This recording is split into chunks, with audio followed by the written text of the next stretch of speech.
Conservative. Constitutional. It's the Andrew Cooperrider Show, keeping you informed on what's going on right here in Kentucky.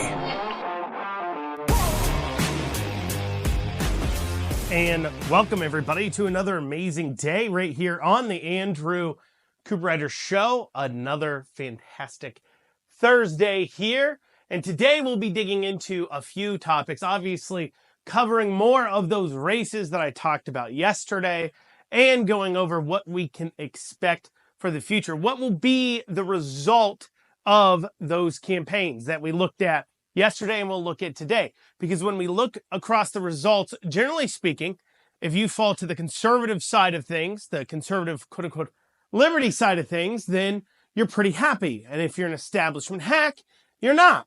However, that hasn't stopped, of course, some establishment hacks from trying to create a story that makes sense for them, or a way to explain away what has happened, anything they can do where they don't have to admit maybe they're the ones who are wrong. And also there's some people who self-describe themselves as liberty that are quote unquote upset, angry about what happened yesterday, and actually are full on defending the exact opposite of liberty conservatism when it comes down to it, because at the end of the day, maybe those people were just anti-establishment because they want to be contrarian and don't have, per se, a principle. So we'll be digging into all that and more. But before I do, I want to remind everybody of a few things. First, head on over to theandrewshow.com. If you're listening to this on WZXI, you can hit the Listen Now tab there to listen to each and every episode on demand, or you can hear them first on WZXI at 9 a.m. So those of you listening on the podcast version, if you love my beautiful voice, but you're like, hey, Andrew, I want to catch it earlier in the day. I want to stay ahead of the know. I want to stay ahead of everyone else. Well, tune on in to WZXI's stream that you can find on theandrewshow.com. You've got a little stream tab there. Go ahead, hit play, and you can check the show out there.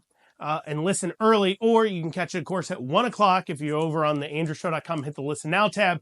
You'll see all the places to do that. And then you can also click the Contact tab if you want to go ahead and reach out to the show and with your questions, your comments, your concerns, your show ideas.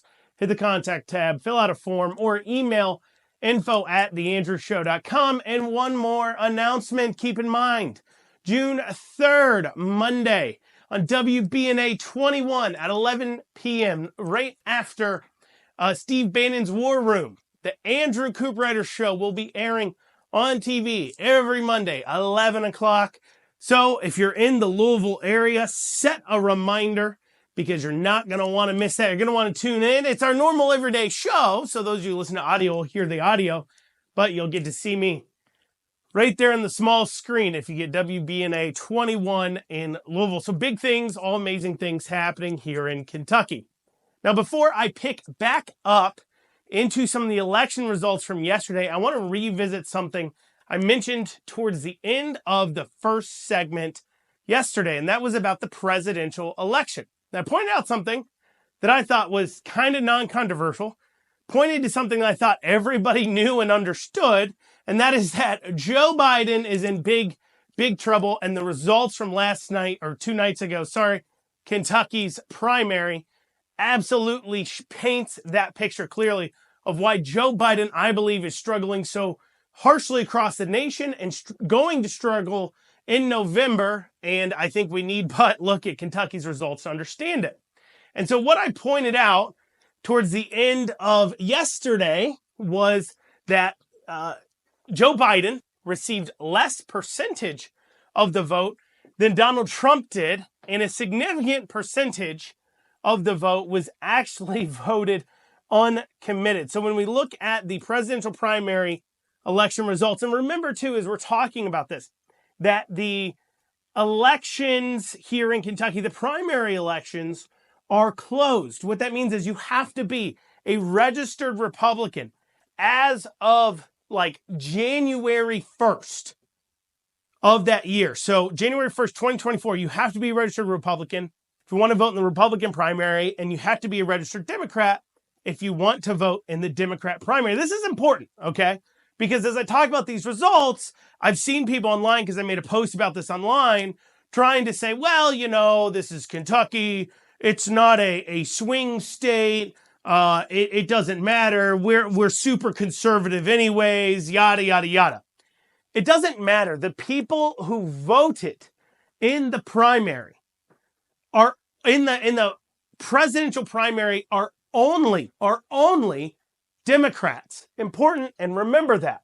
And so when we look at the election results, what do we see? We see Donald Trump with 85% of the vote, and Joe Biden only getting 71%, with uncontested getting 18%. And the story for Joe Biden here in Kentucky is even worse. Now, what we hear from a lot of the national pundits, and of course people on the left, is that it's this war in Gaza. It's the ceasefire. It's the fact that he's not supporting he's supporting Israel too much, or whatever it is that they've come up with. Remember he had that quote unquote arms embargo that he's kind of embarking on.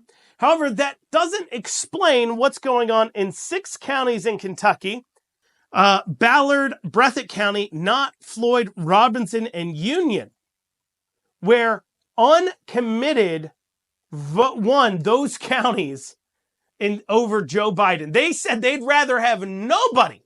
The Democrats voting in the Democrat primary in 6 counties in Kentucky said, I would rather have nobody as president than Joe Biden, essentially. They said uncommitted. So, take that how you want to take it. Now, last I checked, that's mostly eastern Kentucky, those counties. They are not a hotbed of Hamas sympathizers. Last I checked, there wasn't a protest shutting down Main Street demanding a ceasefire over in the Middle East. No, those are your normal, run-of-the-mill, blue-collar Democrats rejecting Joe Biden wholesale. And that's the real problem Joe Biden is having across the nation. And we need but look at what's going on in Kentucky to see that story. 6 counties. 6 counties chose uncommitted over Biden, all in those rural blue areas. And that's really the story of the Democrat Party across the board. They have lost their rural Democrat voters all over the nation, people they used to do great with. And why is that? Because they have turned around and said, we don't just disagree with your lifestyle, we want to shut it down. We're going to make fun of it. We're going to make fun of your Christian values. We're going to make fun of your values of a government that leaves people alone mainly, or is for the little guy. We're gonna attack your Christian conservative to a degree, because there's plenty of Democrats that have conservative leanings. They believe in the Second Amendment. They believe in free speech, and they believe in freedom of religion, and they believe they should be able to practice their religion, and Democrats are rejecting that wholesale. And that's an important point, because we see so many people call, we've got extremists on quote-unquote both sides. I get called an extremist by middle-of-the-road Republicans constantly. They'll say, Andrew Cooperrider, that's some extreme right-wing nut job. Now, those of you who listen to me every day know I'm definitely not an extreme right-wing nut job, but on the same hand, I literally have the same viewpoints as Republicans have for pretty much the last 10 years, 15 years or so. Rewind 15 years, me and those Republicans probably get along pretty well. And so we only look like I only look like an extreme right-wing person, quote unquote, because everybody else has shifted so far left. And the middle of the road, finger to the wind Republicans have had a hard time adjusting, these establishment Republicans, because they've always spent their time staying in the middle of the most controversial issues.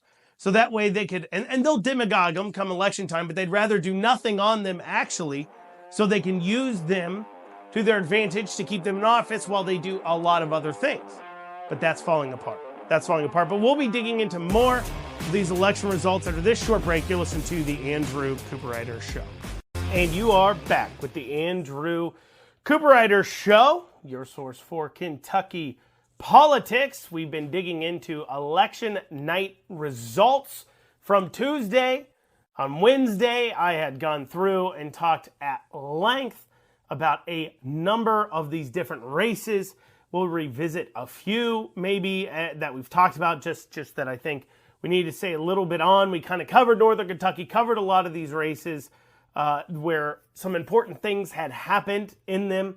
But returning now to kind of where we left off, and I actually want to start with a race in Lexington that was a Democrat primary. Now, largely across the board, I'm not going to really talk. I hadn't talked about state-level Democrat primaries outside of Cole Carney losing her seat. She did win her primary last night, but, well, the Supreme Court did, and those of you who listen to the show know I talked about this earlier in the week, where Representative Cole Carney, she'd been sued off the ballot. A lower court judge said, no, she can stay on. The appeals court said, nope, she has to go. And the Supreme Court stepped in and said, count the ballots, count the election.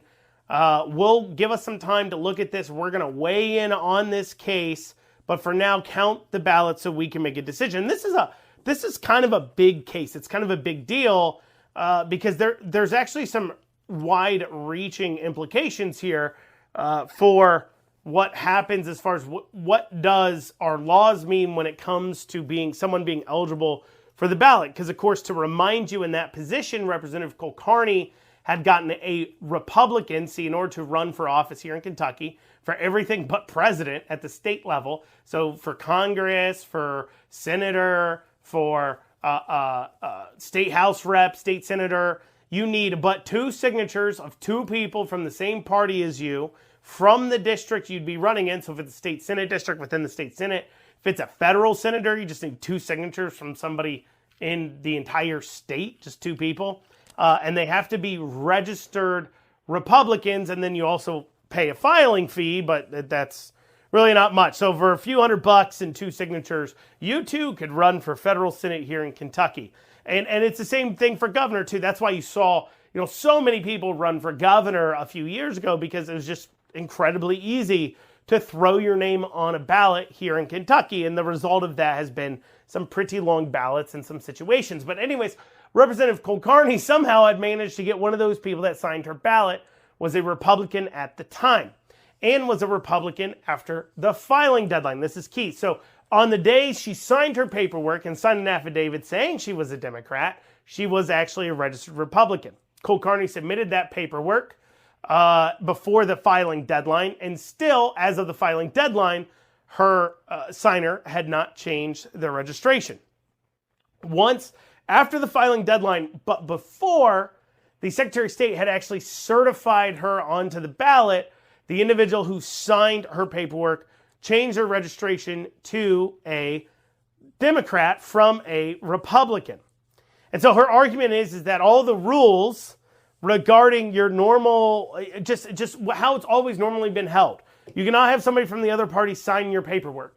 But because she says the state, Secretary of State didn't certify it till several days later after they had changed, then that's okay. Even though she lied on the document, even though she didn't change till after the filing deadline, she still changed before the Secretary of State certified it. But here's the thing. The idea of the party registration, what a person should be. If the state Supreme Court rules the way it's supposed to, well, in no uncertain terms will Cole Carney be eligible to actually continue to hold her seat. She should not be eligible, because plain reading of the law on this situation is very clear. There is quite clearly no allowance for Cole Carney's person to just claim that, well, I changed before the Secretary of State certified it, because that is not a hard date. That's not a hard and fast date, and the law on this is pretty clear. So I think Cole Carney should not be able to hold her seat. But anyways, we did mention that Democrat primary.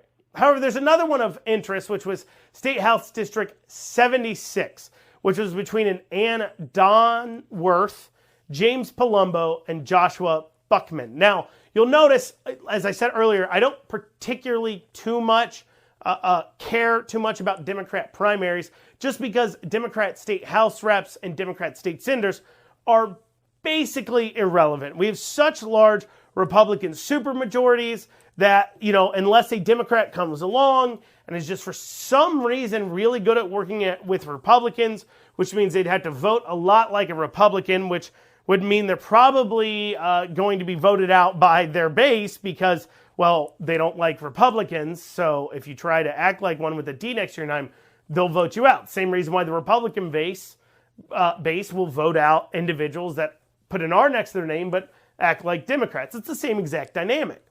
Well, Ruth Ann Palumbo had held the 76th district seat since 1991. That's right, 1991. Over 20 years, Ruth Ann Palumbo was the state house rep for that district. And so she decided not to run again. And the people running for that seat were Ann Donworth, Joshua Buckman, and James Palumbo, Ruth Ann Palumbo's son. And James Palumbo didn't win. Ann Donworth won.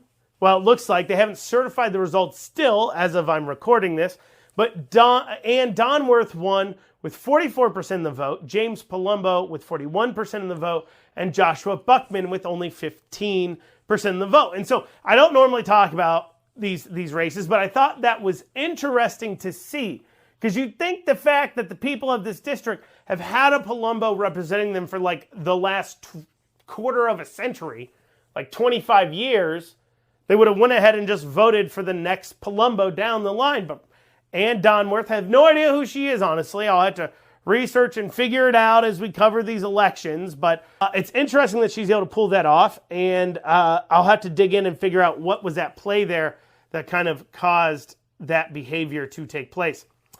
Let's see. We had George Brown being challenged by Daniel Whiteley on the Democrat side in District 77. George Brown was the incumbent there. Dan Whiteley appeared to run an okay campaign. Like I said, didn't fall that much. And I did see a lot of signs out for Daniel, but wasn't able to pull it off. 63-37. Moving now to, State House District 86. Tom Smith, incumbent, beat out Bill Taylor pretty easily, 63-37. State House District 89, Tim Truitt, just demolished. Idalia Holland, he got 89% of the vote to her. I think it's her. I'm assuming her. I'm not going to go research that because it doesn't matter. She got 11% of the vote. House District 91, very interesting race. Those of you who listen to the show know I talked at length about that race. That was a real nail biter because Bill Wesley was facing off against Darrell Billings. And I have talked about this race. Darrell Billings, a former Democrat who was a political player in that area, was taking a swing at Bill Wesley. And remember, Bill Wesley had been in that seat for a while. Darrell Billings ran against him 2 years ago and had lost pretty handedly. It wasn't very close. But Darrell was coming back, and he had the backing of a lot of people. James Comer had endorsed him. Andy Barr had endorsed him. Jonathan Schell, Ag Commissioner, had endorsed him. Mark Metcalf, State Treasurer, had endorsed him. A lot of these people had endorsed this particular Darrell Billings because he had made a name for himself as a political player in the area. And Bill Wesley, the hit had gone out. Leadership said, hey, look, if you want to take down Bill Wesley, he's a little too, we don't like him. He fought too much on the COVID things. He was fighting against mask mandates. He was fighting against vaccine mandates. And we think that was really embarrassing to us. So if somebody wants to take him down, the establishment will give them our blessing. And in fact, it'll okay our people to go ahead and endorse. Now, Bill Wesley wasn't left alone. I talked about this race ad nauseum on an episode called What's Going On in House District 91, really kind of broke down everything going on. I'm not going to repeat all that, but after doing so, and after some attention was brought to the race as well by some other people, like, hey, look what's going on here. This is really crazy. We need to hold on to Bill Wesley, and I'll go over why after the break. But we need to hold on to Bill Wesley. It'll be important to those who are trying to fight against this establishment if we keep him. So we saw Thomas Massey, congressman out of Northern Kentucky. He hopped in, got involved to help out Bill Wesley, as well as a few of the other PACs like Commonwealth Educational Opportunities. And so that is of some note and interest to see them doing so, getting involved in that race. And it has to do, once again, with what it means for the future. Because there is a real fight going on right now for the heart and soul of the Republican majority, specifically in the state house. There just is.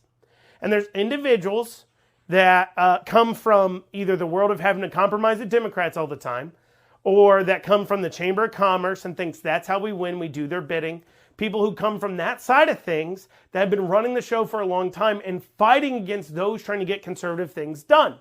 And of course, their argument is like, well, if we do these things, well, we will eventually lose. Republicans will lose power. But the point is, what's the use of having the power if you're not going to do anything with it? That's the point. That's the point people on my side of things, or I guess you'd say if I was on a side, a constitutional conservative side, the anti-establishment, anti-corruption side feel, is that the anti-swamp, as we call it, the anti-uni party, we say, look, what's the use of a Republican supermajority if we're not going to get things done? And being able to hold on to Bill Wesley after leadership, after the establishment had sold him out, is incredibly important to the future. I'll go over why after this short break. And you are back with the Andrew Cooperrider Show. For the break, we're digging into House District 91, Bill Wesley, Darrell Billings. Bill Wesley has won that race. I covered this at length, but it's important for the future of our Republican caucus. What direction is it going to go? Here's why. Bill Wesley, as I laid out before, wasn't exactly somebody that you would say fell into the super outspoken liberty conservative crowd. There's some people who'd say he's a part of what's called the Preacher Caucus in the state house. That's a caucus of individuals that are state house reps that are preachers. And they're very socially conservative, and they'll align a lot with the conservative liberty folks on those issues. But there is some parts where they separate, mainly around some things like medical marijuana or gambling that can be points of differences. And so they haven't always come together. But what's important here is that leadership hung Bill Wesley out to dry because of his strongly held beliefs about things like vaccine mandates, mask mandates, and being against them. That tells you what's important to those in leadership. You see, they sit there and they say, we can't be extremists. We got to get rid of these extremist people. But yet, these quote-unquote extremist people, not only do they win handedly in primaries, but they go on to win in the generals as well. And you'd think at some point they'd realize, like, maybe you're the one who's wrong. But by Bill Wesley having been sold out, but beating Darrell Billings, but then some of the Liberty crowd coming in and around Bill Wesley in order to say, look, hey, if we got to hop in here and help out Bill Wesley to stay in place, he's definitely better than Darrell Billings, former Democrat, major political player, will definitely play the politics game. Well, then that's what we're going to do. We'll hop in there and help out. And so some people did. And one of the PACs who helped out there was Conservative for the Commonwealth Action. And they jumped in to help out Bill Wesley, showing that, hey, we have your back. And that was kind of one of those, that group kind of works alongside Commonwealth Educational Opportunities PAC as well, and is definitely more on the Liberty side. And so what's happened is that leadership sells Wesley out to dry. Conservative liberty groups say, hey, look, we don't agree with you on everything, but you're a lot better than this other guy, so we'll come in and help protect you. Now that goes into play. That is going to be a key race where I think leadership in the House really, really messed up. They should have not backed Darrell Billings at all. Why? Because see, if you're looking at the chessboard, okay, normally if we look at all other of last night's results outside of Bill Wesley's, we would say that, okay, the conservative liberty people picked up at least 2 seats, okay, by taking down both Richard Heath and, of course, Killian Timoney, and maybe a few fence sitters that saw what happened. And I'm talking about that's people like like, a Thomas Huff. I'd call him more of a fence sitter. He has some liberty leanings. He's a pretty good guy, but generally speaking, when it comes to the hard votes, it's hard to really kind of push him to vote the way that you really want him to. It's hard to push him to stand up to leadership. Mark Hart, another example, good guy, votes well most of the time. When it comes to some of these hard votes, if you talk to him a fair amount about it, if it's not a leadership priority, you can definitely get him to vote no on it. If it's a big leadership priority, it can be a little bit harder at times. Another example might be somebody like Matt Lockett, good guy, very conservative liberty type leanings, but at the same time, sometimes he doesn't exactly vote the way you would love him to. And so on some of those more hard votes, and by hard votes, let me explain. I'm talking about things like the budget. When they propose a budget that's $20 billion more, the reason why many people just go ahead and vote yes on it is because they're like, well, it's going to pass anyways, and if I vote no, I can get attacked, and it's a major leadership thing, and there's so many incentives for me to go ahead and vote yes on this. So it takes a person that's very principled and says, look, for me, this is about coming up here and representing my conservative principles, the conservative principles that my constituents elected me up here to represent. That's what it's about for me.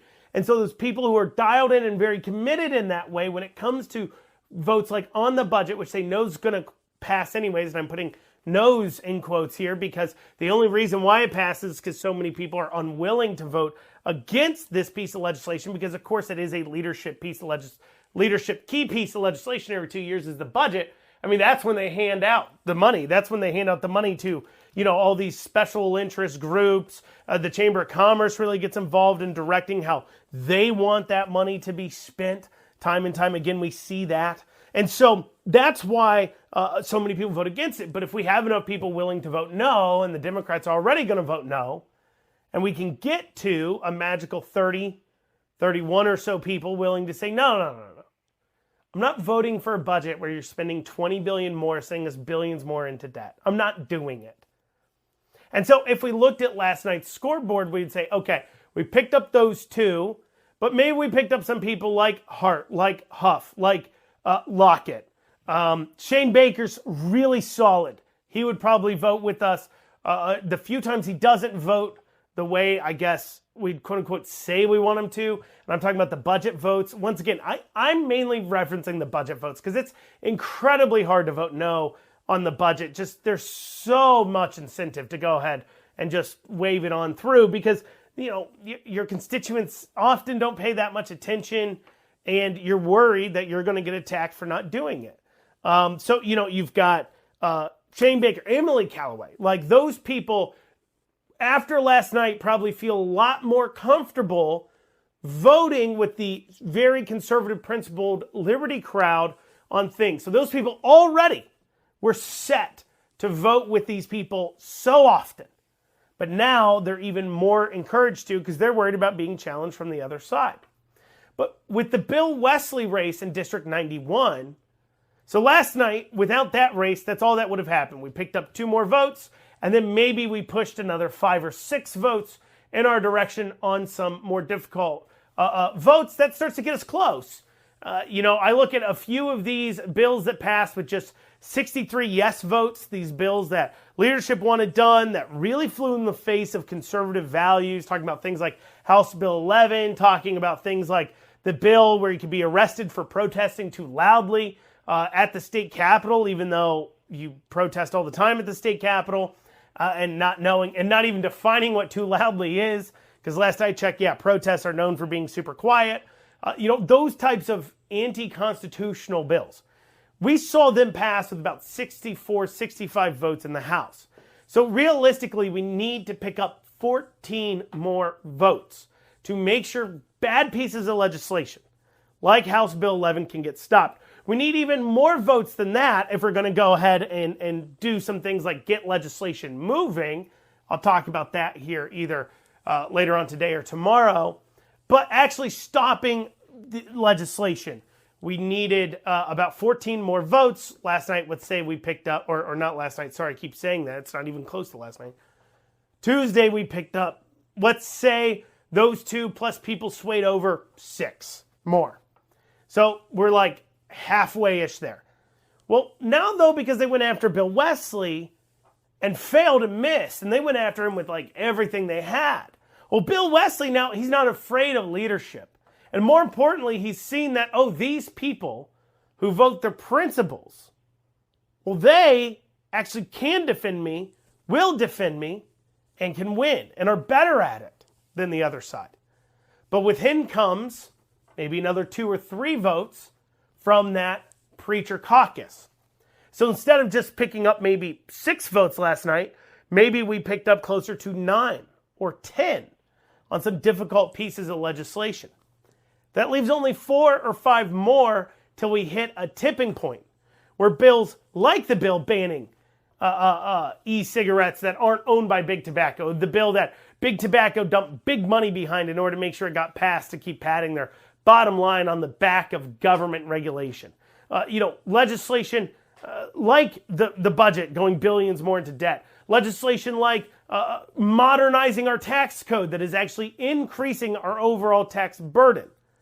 Those pieces of legislation can get stopped. But what about pulling more forward into the future? What about some of these other races? Well, we'll be talking about some other interesting takeaways. After this short break, you're listening to the Andrew Cooperrider Show, your source for Kentucky politics. And you are back with the Andrew Cooperrider Show here in this final segment on a wonderful Thursday. So we've kind of been dealing with some House races just to kind of round off and finish off the few we left off there with Darrell Billings, Bill Wesley, the incumbent, winning over Darrell Billings. State House District 93, Democrat Adrian Kamul was able to hold on to that seat. Just noteworthy there, Adrelia Kamul, Adrelia, it doesn't matter. But Kamul had won that special election that occurred in 23. So she did not go through a full primary process going into that election. She had done a party process where the Democrat Party, the executive committee there of about 50 or 60 or so Democrats elected to their positions by, precinct captains, went ahead and voted in these people who then turn around and vote for who they want to represent the Democrats in a special election. When there's a special election, the Democrat Party and the Republican Party internally, the upper party picks their candidates through a vote of the executive committee. And so this was her first real primary, even though she is the incumbent. She was able to hold on to that seat, 73-27. State House District 95, Brandon Spencer up against David Pennington. That was a open seat primary. There's no incumbent Republican running in that race. And Brandon Spencer won 67-33. So that kind of rounds out our House races as far as it goes.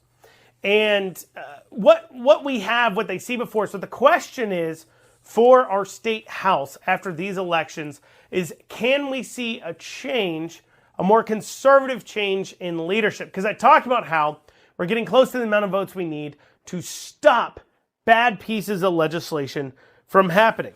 And certainly, too, if the House members can kind of put together an informal, even Liberty caucus of sorts, conservative caucus of sorts of their members in order to create a base point for negotiations. So when bills come down, there is a united front saying, look, these are the issues we have with this bill. We are going to vote no unless you change X, Y, Z in said bill. Getting something like that together will be incredibly important, I think. But outside of that, one thing that needs to happen for people to kind of see what's going on here is leadership has got to make a change. There's got to be a change in leadership because we're talking about stopping bills, but what about getting bills pulled forward? For an example, Lindsay Tishner had a bill banning taxpayer-funded sexually explicit drag shows. Simple, straightforward bill.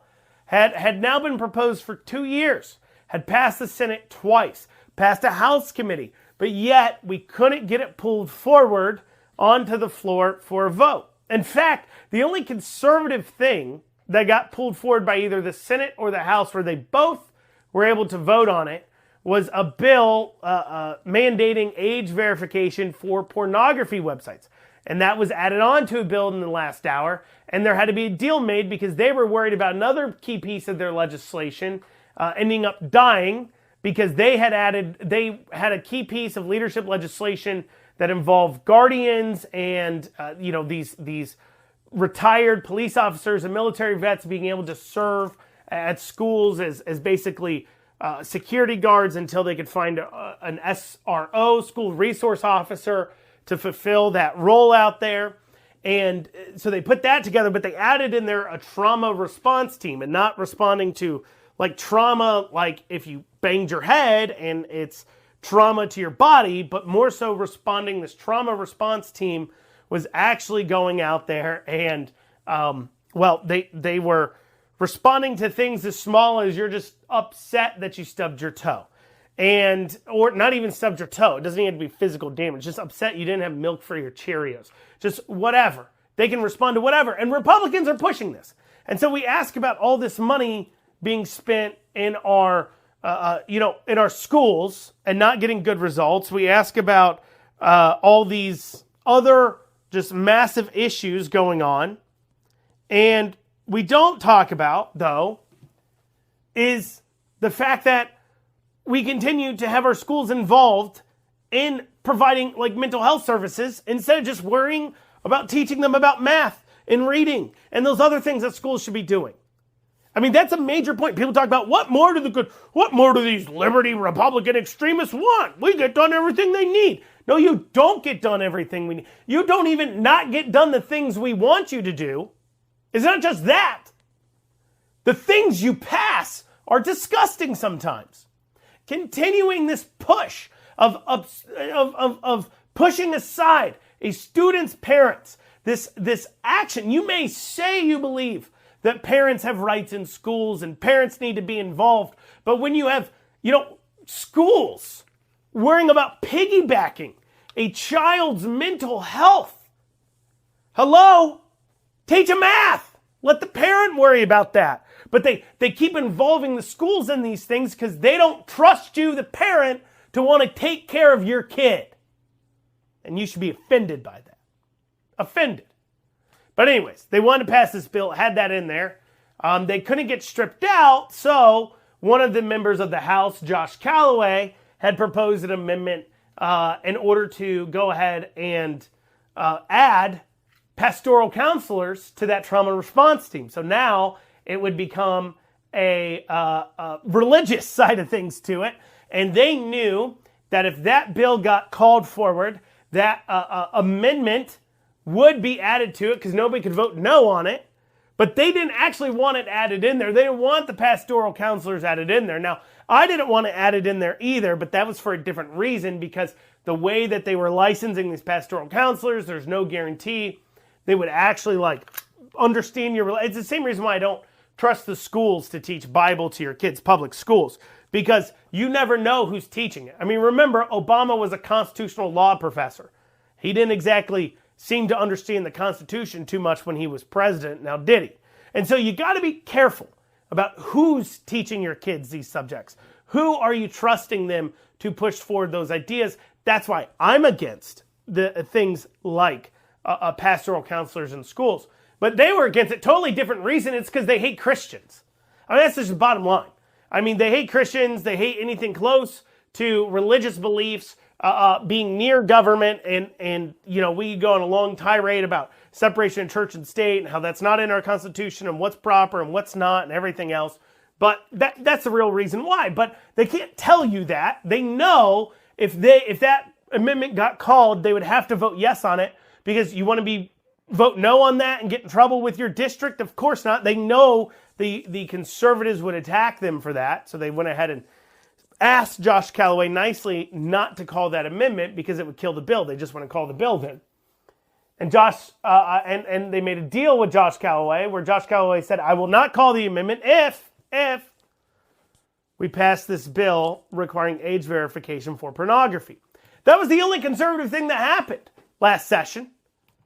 And it happened accidentally.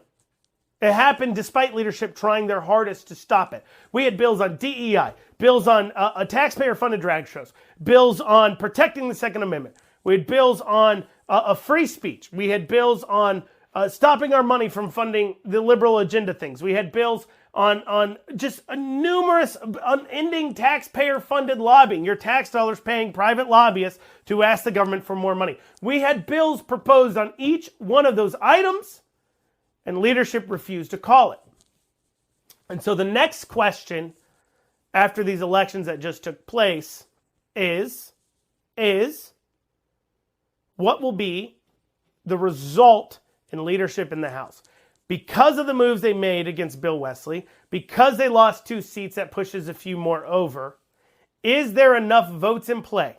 Is enough people at the caucus looking around and saying, look, we don't want to be the next one to go down. We're reading the writing on the wall. Clearly, current state house leadership can't protect us. We need somebody who can. We need to make a change. Will we see our state house have a change in leadership after this primary election? That's the question. I'll be curious to see. Well, y'all, that's what we have time for today on the Andrew Cooperrider Show. Thank y'all so much for joining me. We'll be back here tomorrow. Have a great rest of your day.